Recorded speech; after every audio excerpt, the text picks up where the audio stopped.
Sir, ഇപ്പോൾ ഇന്ത്യയിൽ നമ്മൾ തദ്ദേശീയമായിട്ട് ആയുധങ്ങൾ നിർമ്മിക്കുന്നതിൽ വലിയ മുന്നേറ്റമാണ് വരുത്തിക്കൊണ്ടിരിക്കുന്നത്. പക്ഷേ ഇപ്പോൾ ഇത് ആദ്യമായിട്ട് ഇന്ത്യക്ക് പുറത്ത് മറ്റൊരു രാജ്യത്ത് നമ്മളൊരു ആയുധ നിർമ്മാണ ഫാക്ടറി തുടങ്ങുന്നു. അതൊരു വലിയ മുന്നേറ്റമല്ലേ ശരിക്കും പറഞ്ഞാൽ? വലിയ കുതിച്ചുചാട്ടമാണത്. ഒന്നാമത് നമ്മൾ ലോകത്തിലെ ഏറ്റവും കൂടുതൽ ആയുധം വിൽക്കുന്ന രാജ്യങ്ങളിലൊന്നായി മാറിക്കൊണ്ടിരിക്കുകയാണ്. പിന്നെ നമ്മൾ ഈ പുതുതായിട്ട് പലതും ചെയ്തു എന്ന് പറഞ്ഞിട്ട് ഇപ്പോൾ ഇസ്രയേൽ കഴിഞ്ഞ ദിവസം ഇല്ലേ ലേസർ ആയുധം വികസിപ്പിച്ചു. നമ്മൾ നോക്കുകയാണെങ്കിൽ നമ്മളും അതിൻ്റെ അകത്ത് ഈ ഡ്രോണിനെ നശിപ്പിക്കുന്ന ലേസർ ആയുധം നമ്മൾ ടെസ്റ്റ് ചെയ്ത് കഴിഞ്ഞു. പരീക്ഷണം എന്ന് പറഞ്ഞാൽ ലോകത്ത് ഇപ്പോൾ എല്ലാവരും വികസിപ്പിക്കുന്ന സംഗതിയൊക്കെ നമുക്ക് വികസിപ്പിക്കാൻ പ്രയാസമൊന്നുമില്ല. മുമ്പ് പൈസയുടെ ബുദ്ധിമുട്ടുണ്ടായിരുന്നു. ഇത് വലിയ ചെലവുള്ളതാണ്. ഈ പരീക്ഷണങ്ങൾ ചിലപ്പോൾ 5-6 കൊല്ലമൊക്കെ നടത്തി അല്ലേ എൻജിൻ ഉണ്ടാക്കുന്നത്. നമ്മളിപ്പോൾ സ്ക്രാം ജെറ്റ് എൻജിൻ ഇതൊക്കെ നമ്മൾ ചെയ്തിട്ടില്ലേ. പിന്നെ സംയുക്ത സംരംഭങ്ങളൊക്കെ ഹൈപ്പർസോണിക് എന്ന് പറഞ്ഞ് റഷ്യയുടെ കൂടെയൊക്കെ നമ്മൾ പലതും വികസിപ്പിക്കുന്നൊക്കെ ഉണ്ട്. പുതിയത് റഷ്യക്കും നമുക്കും മാത്രം ഉള്ള ആയുധങ്ങളുമൊക്കെ അണിയറയിൽ ഒരുങ്ങിയും വരുന്നുണ്ട്. ഇപ്പോൾ രാജ്നാഥ് സിംഗ് നാളെയും മറ്റന്നാളും മൊറോക്കോയിലുണ്ട്. സെപ്റ്റംബർ 22-23 ഇന്ത്യ വിദേശത്ത് തുടങ്ങുന്ന ആദ്യത്തെ ആയുധ നിർമ്മാണ ഫാക്ടറി മൊറോക്കോയിലാണ്. ഇത് ആഫ്രിക്കൻ രാജ്യമാണ്, ഉത്തര ആഫ്രിക്കയിലെ രാജ്യമാണ് അല്ലേ. അതെ, മുസ്ലിം രാജ്യവുമാണ് മൊറോക്കോ. അപ്പോൾ നമ്മൾ ആ ഫാക്ടറിയിൽ നിന്നുള്ള ആയുധങ്ങളായിരിക്കും കൂടുതലും ആഫ്രിക്കൻ വിപണിയിലേക്ക് പോകുന്നത് എന്നാണ് റിപ്പോർട്ടുകളിൽ കാണുന്നത്. ഇത് തുടങ്ങുന്നത് ടാറ്റ അഡ്വാൻസ്ഡ് സിസ്റ്റംസ് ആണ്. ഇത് തുടങ്ങുന്നത് ടാറ്റ അഡ്വാൻസ്ഡ് സിസ്റ്റംസ്. മിക്കവാറും എല്ലാ രാജ്യങ്ങളും ടാറ്റ അഡ്വാൻസ്ഡ് സിസ്റ്റംസുമായിട്ടാണ് ഇവിടെ കരാർ ഇല്ലേ ഇസ്രയേലും ഒക്കെ ഏർപ്പെടുന്നത്. അപ്പോൾ കസാബ്ലാങ്ക കേട്ടിട്ടില്ലേ? കസാബ്ലാങ്കയിലാണ് ഈ ആയുധ ഫാക്ടറി, ഇന്ത്യയുടെ ആദ്യത്തെ വിദേശത്തെ ആയുധ ഫാക്ടറി. അവിടെ നിർമ്മിക്കാൻ പോകുന്ന നമ്മുടെ ആയുധം എന്ന് പറയുന്നത് മിസൈലോ റോക്കറ്റോ ഒന്നും അല്ല ആദ്യം ചെയ്യുന്നത്.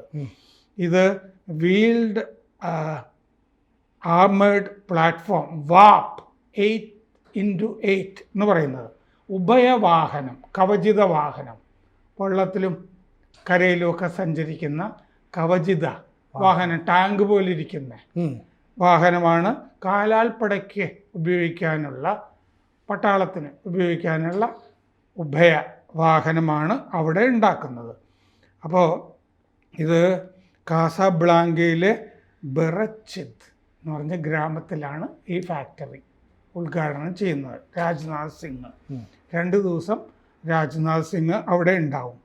മൊറോക്കോ റോയൽ ആംഡ് ഫോഴ്സസുമായിട്ട് സഹകരിച്ചിട്ടാണ് ടാറ്റ അഡ്വാൻസ്ഡ് സിസ്റ്റംസ് ഈ ഫാക്ടറി ഉണ്ടാക്കുന്നത്. എന്ന് പറഞ്ഞാൽ മൊറോക്കോയുടെ പട്ടാളവും ഇതിൽ പങ്കാളികളാണ്. ഇത് വികസിപ്പിച്ചത്, ഈ ഉഭയവാഹനം വികസിപ്പിച്ചത് ടാറ്റ അഡ്വാൻസ്ഡ് സിസ്റ്റംസും DRDOA നമ്മുടെ ഡിഫൻസിൻ്റെ റിസർച്ച് വിങ് ആണ്. അത് ഗവേഷണ സ്ഥാപനവും കൂടി ചേർന്നിട്ടാണ്. ഈ വാഹനം എല്ലാ തരം മേഖലകളിലും ഉപയോഗിക്കാവുന്നതാണ്. എല്ലാ ടെറൈനിലും സഞ്ചരിക്കുന്ന വാഹനമാണ്. ഇതിന് 8 ചക്രം ആണ് ഈ കവചിത വാഹനത്തിനുള്ളത്. ഇന്ത്യൻ പട്ടാളം ഇത് ഇപ്പോൾ തന്നെ ഉപയോഗിക്കുന്നുണ്ട്. ഈ വാഹനം ലഡാക്ക് അതിർത്തിയിലാണ് ഉപയോഗിക്കുന്നത്. ചൈനയുടെ ഭീഷണി ചെറുക്കാൻ വേണ്ടിയിട്ടാണ്. ചൈനയ്ക്ക് ഉഭയവാഹനങ്ങളുണ്ടല്ലോ. അതെ.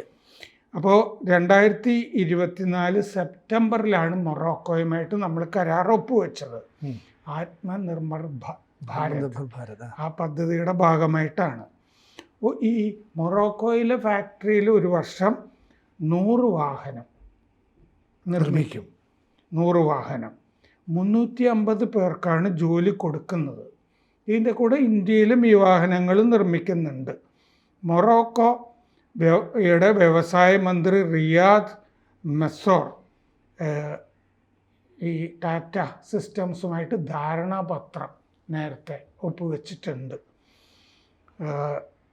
സമീപ വർഷങ്ങളിൽ നമ്മുടെ കപ്പലുകൾ, യുദ്ധക്കപ്പലുകൾ ഈ കസാബ്ലാങ്കയിൽ തുറമുഖത്ത് പോയിരുന്നു. മൊറോക്കോയുടെ തുറമുഖത്ത് നമ്മുടെ യുദ്ധക്കപ്പലുകൾ ഇടയ്ക്കിടയ്ക്ക് പോകുന്നുണ്ട്.